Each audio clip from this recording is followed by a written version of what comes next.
말씀은 창세기 22장입니다.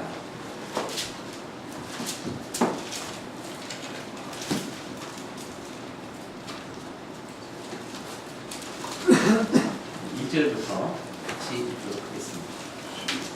그 일 후에 하나님이 아브라함을 시험하시고 그를 부르시되 아브라함아 하시니 그가 이르되 내가 여기 있나이다. 여호와께서 이르시되 내 아들 내 사랑하는 자 이삭을 데리고 모리아 땅으로 가서 내가 그에게 그를 번제로 드리라. 아브라함이 아침에 일찍 일어나 나귀의 한 장을 지우고 두 종과 그의 아들 이삭을 데리고 번제를 쓸 나무를 들며 가지고 떠나 하나님이 자기에게 알려주신 곳으로 가니 제3일에 아브라함이 눈을 들어 그곳을 멀리 바라보니라. 이에 아브라함이 종들에게 이르되 너희는 나귀와 함께 여기서 기다리라.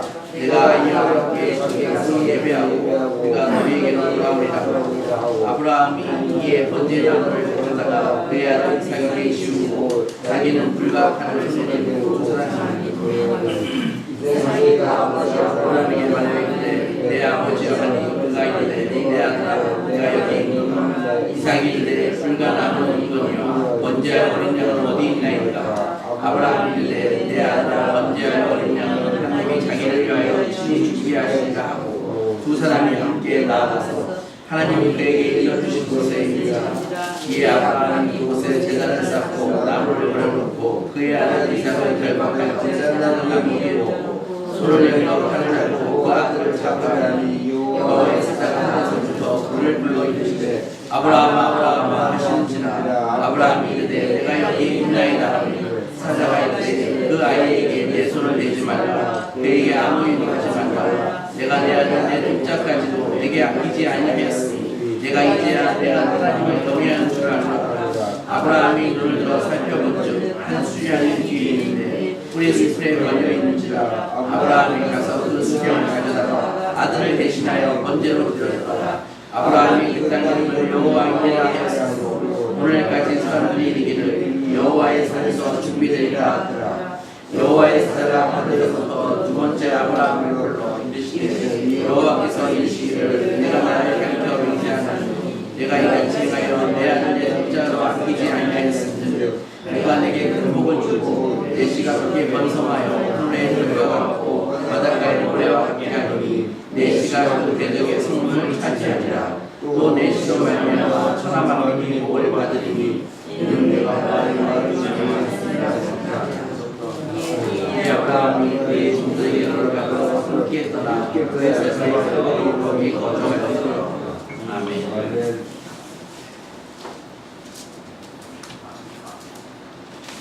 지난주 내용을 좀 정리를 해드리면요. 지난주에 하나님을 믿건 믿지 않건, 종교를 갖고 있건 갖고 있지 않건 모든 사람은 다 신을 섬긴다고 말씀드렸습니다. 그리고 성령님을 통과하지 아니하고는 하나님을 섬기는 것이 불가능하다고 말씀드렸습니다. 그들은 하나님이 아닌 다른 우상을 섬기고 있는 것이죠.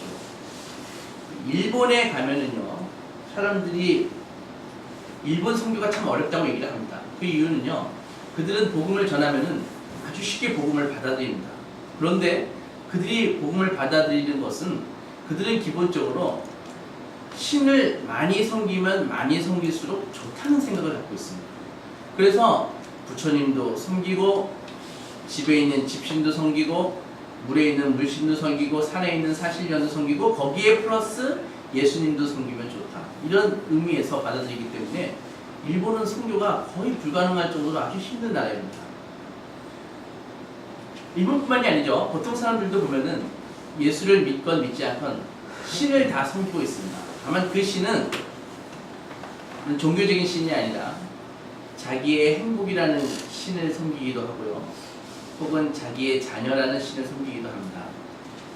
또는 자기의 편안한 안락함이라는 신을 섬기기도 하고 있는 것이죠. 그래서 우리는요, 그 신을 모두 다 하나님께 바치고 그 바친 것이 자기의 우상이 아님을 입증받은 다음에 다시 돌려받았을 때 그때 비로소 그것은 더 이상 우상이 되지 않고 우리에게 유익이 될 수 있는 것이라고 말씀드렸었습니다. 그래서 모든 자기가 섬기고 있는 우상은 하나님께 바쳐서 그것이 우상이 아님을 입증받아야 된다고 말씀드렸습니다. 삶의 현장에서 좀 살펴보면요, 만약에 자기가 직장을 다니는데 그 직장이 자신의 우상이 되지 않기 위해서는 하나님의 뜻을 직장생활 가운데서 하나님을 섬기는 것과 그 직장이 요구하는 것과 충돌이 있을 때 과연 어떤 것을 선택하느냐를 보면은 그 사람이 우상을 섬기는, 직장이 우상이 되었던 사람인지 아닌지 알 수 있는 것입니다. 많은 사람들을 이렇게 보면은요, 선택하는 것을 유심히 살펴봅니다. 그런데 그 선택이 믿음의 선택인지 아니면은 그렇지 못한가에 따라서 그는 우상을 섬기는 사람인지 아닌지 알 수 있는 것입니다. 모든 사람들이 대부분 다 우상을 갖고 있습니다. 그리고 우상을 섬깁니다. 그리고 그 우상이 뭔지 알아보는 방법은 지난주에 말씀드렸습니다. 자기가 하나님의 말씀이 있는데 그 말씀대로 살고 있지 못하는 그 부분이 있다고 했습니다. 근데 그 말씀대로 살고 있지 못하는 그 이유, 그것이 바로 본인의 지금 섬기고 있는 우상이라고 말씀드렸습니다. 그래서 그 우상을 본인이 잘 관찰해서 나의 우상이 무엇인지 먼저 자기가 알아야 됩니다. 그리고 그 우상을 하나님께 바쳐야 되는 것이죠. 하나님 앞에서 그 우상은, 가짜 신인 우상은 죽어야 되는 것이고, 그 죽은 우상이 다시 내게 돌려져 왔을 때 그때는 이미 그 우상은 이미 안전합니다. 우상을 죽이지 않으면 어떤 일이 벌어집니까? 우상은 우리를 노예로 만들어 버립니다. 그리고 우상에게 기대하는 것은 우리가 하나님께 기대하는 것과 똑같습니다. 하나님만이 줄 수 있는 행복과 만족과 기쁨, 이런 것을 우상한테 요구하거든요. 그런데 하나님이 주실 수 있는 것을 우상은 줄 수가 없습니다. 우상은 우리를 노예로 만들어 버리게 하고 우리를 중독시켜 버립니다. 그렇기 때문에 우상이 나쁜 것이죠. 우상을 반드시 버려야 되는 것이죠. 그리고 우리의 인생의 여정은 우상을 버리는 그런 여정입니다. 끊임없이 나의 우상을 발견하고 그 우상을 하나님께 드리고 하나님께 앞에서 우상은 죽어야 되고 그것을 다시 돌려받을 때 우리의 삶은 안전하고 순례의 길, 천국까지 안전하게 갈 수 있는 것이죠. 그것을 게을리하면은요, 계속 우리는 중독과 우상의 노예 상태로 살게 되는 것입니다. 그래서 삶의 만족도 없고 참된 기쁨도 없고 허무한 일을 행하다가 인생을 종치게 되는 것이죠. 지난번에 설교 때 애기 엄마 애나 얘기를 했습니다. 나이가 많이 드는 유능한 커리어 우먼이었었는데 애를 우여곡절 끝에 2명을 낳게 되고 자기가 생각하고 있는 완벽한 그런 표준을 만들고 그것을 애한테 강제적으로 투영하다가 보니까는 한 애는 자폐아가 되고 한 애는 아주 반항하는, 그래서 학교 생활에 적응하지 못하는 그 아이들이 되었다고 말씀드렸습니다. 그래서 애나에게는 그 이삭이 바로 그 2명의 자녀들이 온 거죠. 어떻게 애나는 이 우삭을, 자신의 이삭을 하나님께 바칠 수 있을까요? 상담자들은 먼저 애나에게 이렇게 조언했을 것입니다. 아이들에게 자기의 적성이 맞지 않는데 학업을 강요하지 마라, 이렇게 말하지 않았겠습니까? 그리고 아이들에게 실패할 수 있는 여지를 남겨두라는 것이죠. 엄마의 기준에 그 아이들이 이렇게 가면 실패할 거야, 그렇게 해도 권면과 조언을 하지만 결국은 그들에게도 실패를 통해서 배울 수 있는 기회를 주라는 것입니다. 애나에게 진심으로 해야 할 말이죠. 애나는 이렇게 말할 수 있어야 됩니다. 우리 애들이 완벽하게 성공해서 행복해지기를 바라는 내 마음은 사실은 이기적이다. 그 핵심은 그 아이들의 행복보다는 내 가치와 중요성을 그 아이를 통해서 느끼기를 원하기 때문에, 아이를 통해서 얻기를 원하기 때문에 그것은 내 욕망이다, 이렇게 고백할 수 있어야 됩니다. 그래서 하나님의 사랑을 진정으로 안다면은 내가 아이들의 부족한 모습을 있는 그대로 수용할 수 있고, 그리고 닥달하지 않아야 되는 것입니다. 애들보다 하나님의 사랑이 내게 더 큰 의미가 있다면은, 만약에 그렇게 될 수 있다면은 애들을 향한 나의 사랑도 덜 이기적이고 더 진실해질 수 있을 거야. 이렇게 마음이 정리가 돼야 되는 것이죠. 그래서 에나도 자신의 그 이삭인 그 두 아들을 제단에 올려놓고 삶의 그 중심을 하나님께 드려야 되는 것입니다. 그래서 자녀를 막 과잉 통제함으로써 에나는요 결국은 자기의 삶뿐 아니라 정말 심각한 것은요 아이들한테도 아이들의 하나님이 될 수 있는 그 기회마저도 자기가 박탈해 버릴 수 있다는 것이죠. 그래서 자녀를 향한 자기의 계획이 있습니다. 에나의 계획이 나름대로 인간적으로 완벽한 계획을 세웠지만 결국은요 하나님이 우리를 위해서 계획하셨던 어떤 굴곡과 실패를 인정하는 그 계획보다 훨씬 못한 결과가 되어버립니다. 에나 자신은요 자기의 그 지성과 자기의 경험과 커리어를 가지고 아이의 삶을 완벽하게 디자인해가지고 막 주입하려고 했지만은 하나님은 아니거든요. 하나님은 그 아이에 있어서 굴곡을 인정하십니다. 실패를 인정하십니다. 그런데 결과적으로 보면 완벽한 계획을 세웠던 에나의 계획은 무참히 안 좋은 결과가 되어버리고요. 결국은 하나님은 그 자녀를 옳은 길로 인도하시는 것이죠. 고생 없이 산 사람들은요 다른 사람들이 무엇을 때문에 힘들어하는지 잘 모릅니다. 그래서 자기의 결정과 한계도 잘 모르고요. 특별히 잘 못하는 게 고난을 견뎌내지 못합니다. 그래서 막 인생에서 핑크빛 꿈을 꾸다가 현실과 동떨어진 삶을 살죠. 히브리서의 12장에 보면은 하나님이 우리를 다루시는 방법에 대해서 아주 잘 나와 있습니다. 우리 히브리서 12장을 한번 찾아보겠습니다.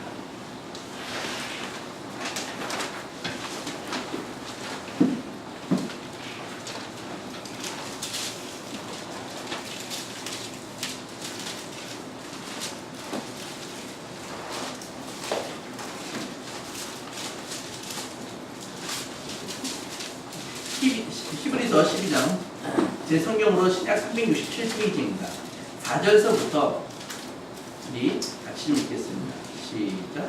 너희가 죄와 싸우되 아직 피 흘리기까지는 대항하지 아니하고 또 아들들에게 권하는 것 같이 너희에게 권면하신 말씀을 잊었을 때 내 아들아 주의 징계하심을 경히 여기지 말라. 그에게 꾸지람을 받을 때에 낙심하지 말라. 주께서 그 사랑하시는 자를 징계하시고 그가 받는 않을 거라 재직하시리라 했을 때 너희가 징계를 받기 위하여 하나님이 아들과 같이 너희를 배웅하시지 않으니 어찌 아버지가 징계하지 않는 일이 있으여 여기까지요. 4절 보면은 너희가 죄와 싸우되 피 흘리기까지 아직 싸우지 아니한다 이렇게 말씀했습니다. 이해가 잘 안 가시죠? 무슨 말입니까? 우리가 하나님의 말씀을 알고 하나님의 표준을 알고 죄와 싸우지만은 피 흘리기까지 처절하게 싸우지는 않는다는 얘기입니다. 그러니까 그런 정도의 싸움 가지고서는 너희의 그 인성은 너희의 그 신앙은 교정되지 않는다는 것이죠. 그래서 하나님이 하시는 방법이 무엇입니까? 징계를 하신다는 것입니다. 징계를 하시는데 하나님이 징계하시는 이유는 무엇입니까? 아들이니까, 딸이니까, 자녀니까 징계하신다는 것입니다. 그래서 징계를 받을 때 우리가 슬퍼하거나 낙심하지 않을 이유는 그 징계의 목적이 징계에 있지 아니하고 그를 온전히 세우기 위함이기 때문인 것입니다.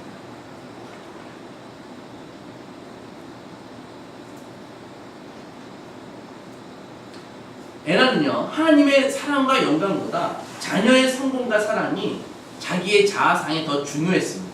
머리로서는요 입술로서는 하나님을 믿지만은 정말 마음의 깊은 중심을 보면은요 자녀에게 그녀가 듣고 싶은 말은 이런 것입니다. 엄마, 내가 성공한 이유는요 다 엄마 덕분이에요. 그런데도요 비참하게도 그녀는 그 말을 들을 수가 없게 되는 것이죠. 오히려 사랑하는 자녀로부터 더 멀어지고 그 자녀는 자폐와 분노라는 일에 빠지게 되는 것입니다. 에나는 기꺼이 하나님을 자기의 첫 자리에 모시고 자녀를 그분께 의탁하고요 실패를 허용하고 그분의 사랑과 뜻 안에서 평화를 찾아야 되는 것입니다. 그녀도요 자기의 우상인 그 이삭을 들고 자기의 우상인 그 자녀를 들고 모리아산에 올라야 되는 것입니다. 우리는 우리의 그 우상을 가지고요 모리아산에 아브라함처럼 올라야 되는 것입니다. 이 아브라함의 이 모리아에서 자기 아들을 바치는 사건은요 그의 인생에서 아주 정점을 이룹니다. 정점을요. 그래서 비로소 이삭을 하나님의 제단에 바치고 다시 받은 그 이후에야 아브라함은 비로소 이삭을 제대로 사랑할 수 있었습니다. 만약에요, 아브라함이 이런 하나님께 제단에 바치는, 이삭을 제단에 바치는 일을 하지 않았다면 이삭을 아브라함이 어떻게 대했을까요? 둘 중 하나입니다. 첫째는요, 과도하게 훈육을 하는 거죠. 왜? 우리 아들이 완벽해야 되니까. 둘째는요, 아예 훈육을 거의 안 합니다. 왜? 자녀가 힘들어하니까. 그런데 모리아산에 바친 이후로 자녀를 아버지로서 온전하게 사랑하며 알맞게 훈육할 수 있는 것입니다. 만약에 이렇지 않았으면요, 아들을 막 응석바지로 기르면서도 아들이 자기를 실망시킬 때 지나치게 화내고요, 막 폭력을 휘두를 수도 있는 것이죠. 왜 그럴까요? 우상은 우리를 속박하니까. 그래서 이삭의 사랑과 성공이요, 아브라함의 유일한 자랑이요 기쁨이 되었을 것입니다. 그러니까 아브라함이 기껏해야 이삭이 잘 되는 것이 자기의 유일한 기쁨이었을 거예요. 자기의 유일한 기쁨. 그런데요, 만약에 자녀가 잘못됐으면요, 이삭이 잘못됐으면 아브라함은 지나친 분노와 불안과 우울에 빠졌을 것입니다. 우상이 이런 거예요. 그런데요, 왜 그럴까요? 이 하나님의 역할을 감당할 수 있는 우상은 없습니다. 자녀가 아무리 좋아도요, 하나님의 역할을 감당해서 아브라함이 정말 진정으로 하는 그 기쁨과 평안과 만족을 줄 수 있는 딸은 없어요. 그건 하나님만이 줄 수 있는 거거든요. 그거를 자녀에게 기대해서는 안 되는 것이죠. 근데 우상에게 우리는 하나님이 아니고 우상이 기대하기 때문에 우리는 계속 좌절하고 실망하고, 우상은 우리를 노예로 만들고 우리를 중독시켜버리는 것이죠. 그게 우상의 본질인 것입니다. 모리아산을 오르는 아브라함의 그 괴로운 걸음은 그 인생 여정의 최종 단계였습니다. 최종 심판이었습니다. 그 여정을 통해서요, 하나님은 평범한 인간을 역사상 가장 위대한 인물로 변화시키셨습니다.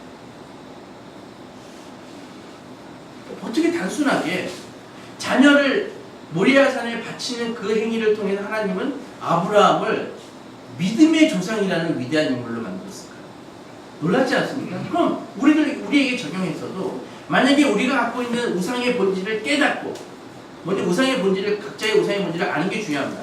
그 우상을 가지고 모리아산에 올라가서, 하나님의 성산에 올라가서 그 우상을 하나님께 바치면은 우리는 바로 아브라함처럼 갑자기 인생의 점핑이 일어나는, 믿음의 점핑이 일어난다는 것입니다. 그러니까 우리는 그 믿음의 그 도약은요, 결국 우리의 우상을 하나님께 바침으로써만 가능하다는 것이죠. 우상을 계속 붙잡고 싸잡고 있는 이상은 여러분들은 우상의 노예가 되고, 여러분들이 우상에게 중독되고, 결국 그저고 그런 인생을 살 수밖에 없는 것이죠. 그런 것입니다. 아브라함은 자기의 우상인 이삭을 바침으로써 믿음의 조상이라는 점핑이 일어난 것이죠.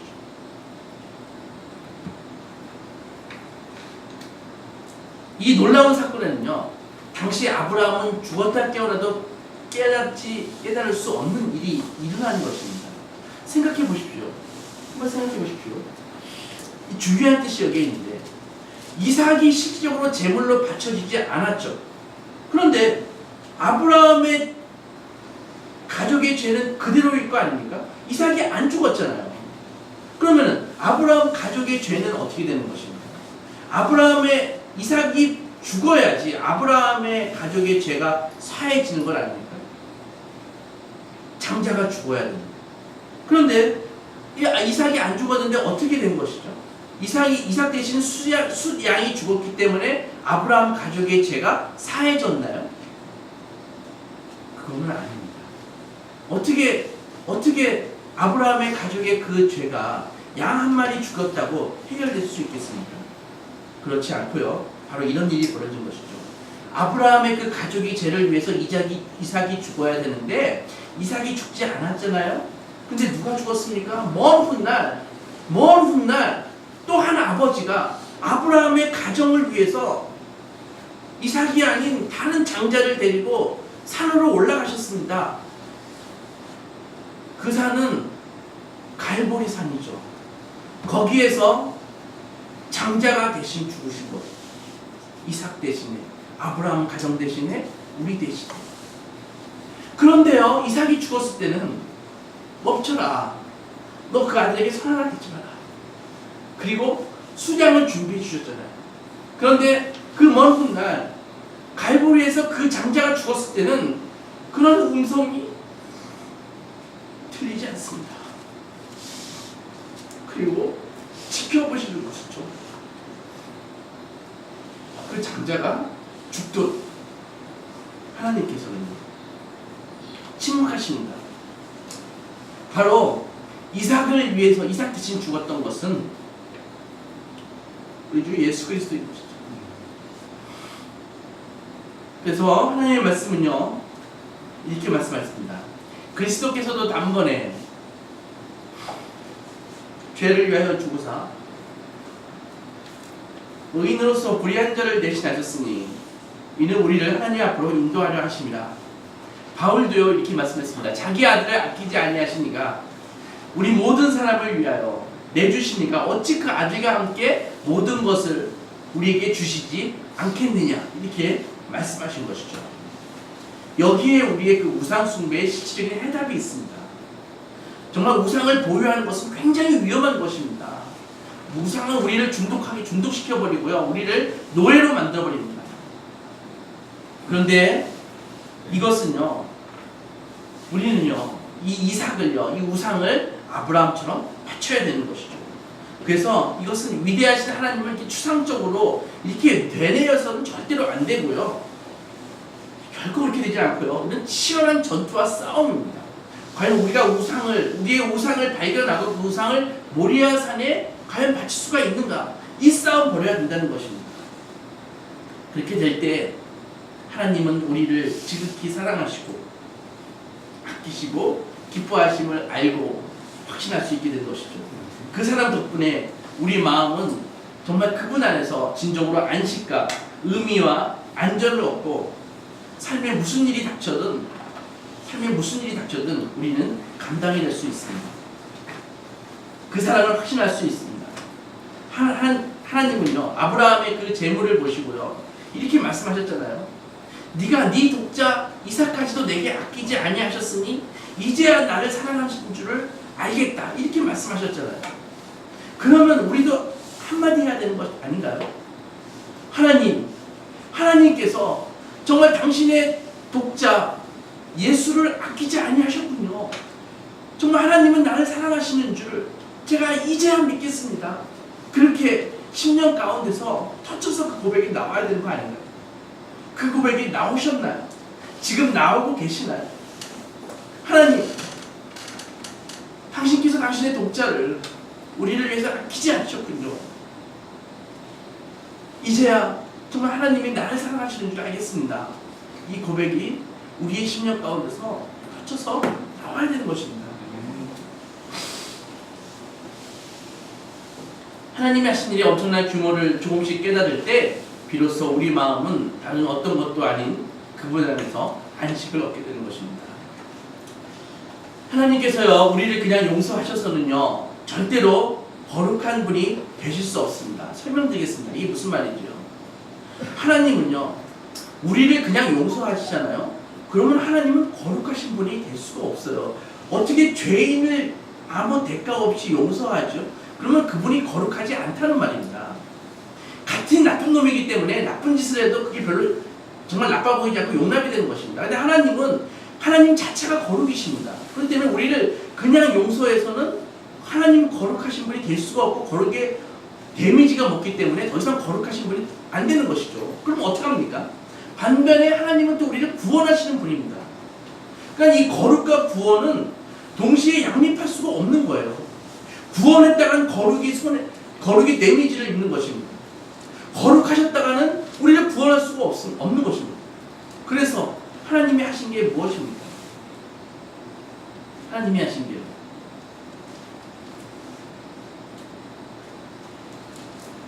세상의 종교가요, 진리가 아닌 이유가 바로 이곳에 있습니다. 그들이 아무리 좋은 말을 하고요, 아무리 무슨 마술과 같은 능력을 벌여도 그 세상의 종교가 진리가 아닌 이유는 바로 우리 죄에 대한 대가가 없다는 것입니다. 죄에 대한 대가가 죽음인데 그 죽음이 세상의 종교에는 없기 때문입니다. 만약에요, 누가 와가지고 당신 죄 용서해줬어, 당신 죄 사해줬어 이렇게 얘기한다면요, 그거 어떻게 믿을까요? 내 자동차가 불이 났습니다. 근데 누가 와가지고 당신 자동차 불 안 났어 이렇게 얘기하면은, 누가 자동차를 새로 사주지 않는 이상은, 누가 대가를 치르지 않는 이상은 내 자동차가 어떻게 안전한지 내가 어떻게 확실할 수가 있습니까? 내 죄를 사해줬다고요? 누군가 대가를 치러야 되는 거 아닙니까? 세상의 종교가 아무리 좋은 말로 써 우리를, 당신은 돈을 많이 닦으면은, 선행을 많이 하면 당신은 천국 갈 수 있고 당신의 죄는 없어졌어 이렇게 얘기해도 그걸 믿을 수 없는 이유는 단 한 가지입니다. 누군가는 나의 죄, 곧 죽음이라는 대가를 치르는 게 그들의 종교에는 없기 때문입니다. 오직 하나님만이 당신의 아들을 갈보리 산에 데려가셔서 대가를 치르게 하셨기 때문입니다. 이것이 바로 하나님의 사랑인 것이죠. 삶이 힘드시죠? 많은 걱정과 고민이 있습니다. 그런데요, 한번 깊게 생각해 보십시오. 우리에게 닥쳐오는 많은 실망과 고민거리가 가장 나를 괴롭게 하는 것이요, 잘 생각해 보면은 각자의 우상인 이삭과 관계에 있습니다. 우리 삶 속에서는 하나님만이 줄 수 있는 그 만족과 기쁨을 웬만큼 얻어보려고 하는 이삭을 막 만들어 놨습니다. 막 우상을 만들어 놨어요. 그리고 그것을 의지하다 보니까 그것에 중독되고 노예가 되어 있는 것이죠. 그런 것입니다. 그래서요, 만약에요, 우리가 가장 고통스러울 때를 분석해 보면요, 내가 만든 그 우상이 위협받거나 우상이 제거되거나 우상의 데미지가 입었을 때 우리가 가장 분노합니다. 그런 건 아닌가요? 그래서요, 이것에 대해서 우리는 두 가지로 반응합니다. 보통 사람은요, 막 원한을 맺고요, 절망하고 막 분노하죠. 우리의 우상이 부서질 때 막 절망합니다. 분노합니다. 내가 평생 노력해서 이 자리까지 왔는데 이제 다 날아가 버렸어. 내가 내 자식을 위해서 평생 뼈 빠지게 일했는데 감히 나는 이따위로 돼. 그래서 조금이라도 위안을 얻기 위해서 거짓말하거나 속이거나 복수하거나 막 소신을 저버려도 내가 막 살아도 된다고 생각을 하죠. 그러다가 영영 낙심 속에 살아가는 사람도 있습니다. 또는요, 아브라함처럼 모리아산에 오르는 것이죠. 그 우상을 끌어안고 모리아산에 올라가는 것이죠. 그래서 주님께 바치는 것입니다. 주님, 그리고 고백합니다. 주님께서 이제 저를 이 우상이 없는 삶으로 부르신 것 같습니다. 하지만 주님이 계시다면 정말 제게 필요한 부와 건강과 명예와 안전은 주님께서 다 주실 줄 믿어 의심치 않습니다. 이렇게 나아가는 것이죠. 많은 사람들이 진리를 가르쳐 주듯이요, 만약에 예수님만으로 충분하다 이렇게 고백하는 사람이 될 수 있기 위해서는요, 예수님밖에 없는 삶을 한번 경험해 봐야 됩니다. 내가 예수로 만족한다고요? 그걸 고백하기 이전에 정말 예수님밖에 없는 그런 삶을, 그런 시간을 견디면서 정말 하나님께 고백할 수 있을 때 그는 예수로만 살 수 있는 사람이 되는 것이죠. 일단 내가 만든 가짜신을 하나님 아래로 이렇게 강등시켜버리고 나면은요, 그 다음에는요, 그것이 내 삶에 남아있어도 괜찮습니다. 문제가 전혀 없습니다. 왜냐하면은 사실 우상은 대부분 다 처음에 다 좋은 것들입니다. 나의 성공, 내가 필요한 돈, 나의 자녀, 이런 것들이 나쁜 건가요? 그건 아니죠. 근데 그것들을 하나님 밑으로 강등시키고 나서, 먼저 모리아산에 한번 바치고 나서 그 다음에 다시 받은 것들은요, 얼마든지 내가 있어도 괜찮습니다. 내가 가까이 있어도 괜찮고 내가 누려도 괜찮은 것입니다. 우리는 그 과정을 밟아야 되는 것이죠. 만약에 아브라함이요, 이삭을 다 데리고 가면서 이런 생각을 했다고 생각해 보십시오. 정말 이삭을 진짜로 바치지는 않고 그냥 제단에 진짜 죽이지는 않고 제단에만 다 올려놓기만 하면 괜찮을 거야, 이런 생각을 했다면은요, 그는 시험에 불합격했을 것입니다. 낙방했을 것입니다. 뭔가 우리 삶 속에 그 남아있는 게 그 안전하려면 그것은 더 이상 우상이 되어서는 안 되는 것입니다. 그러려면 정말 그것 없어도 살 수 있는 마음이 있어야 되고 하나님이 계시기에 나는 너 없이 살 수 있어 이렇게 진심으로 고백할 수 있어야 됩니다. 하나님은 사실은요, 하나님이 사실 우리를 구원하는 중인데 오히려 우리를 죽이시는 그런 것처럼 보일 때가 많이 있습니다. 아브라함의 경우에도 하나님은요, 그를 위대한 사람으로 만드시는 중이었지만 겉으로는 매정해 보입니다. 어떻게 아들을 바치라고 그렇게 말씀하시는가, 이렇게 매정해 보일 수도 있습니다. 그러나요, 그런 상황에서 하나님을 따른다는 게 어떤 사람들에게는 맹신처럼 보이고 어떤 사람들에게는 어리석어 보이지만 사실은요, 감사에 찬 강건한 믿음이죠. 성경의 위대한 인물들, 모세와 다윗과 요셉, 이런 분들이 다 이렇게 사셨습니다. 성경에 이런 인물들의 이야기가 수록합니다. 하나님이 그들을 처음에 버린 것 같지만은 나중에 알고 보면은 하나님은 그들의 삶 속에서 그들의 우상을 다루고 계셨습니다. 만약에 하나님이 여러분들을 진정으로 사랑하신다면요, 하나님은요, 여러분들이 갖고 계시는 우상을 다루십니다. 그냥 두지 않으십니다. 만약에 하나님께서 방치하신다면 그는 하나님의 사랑을 받지 못하고 있는 것입니다.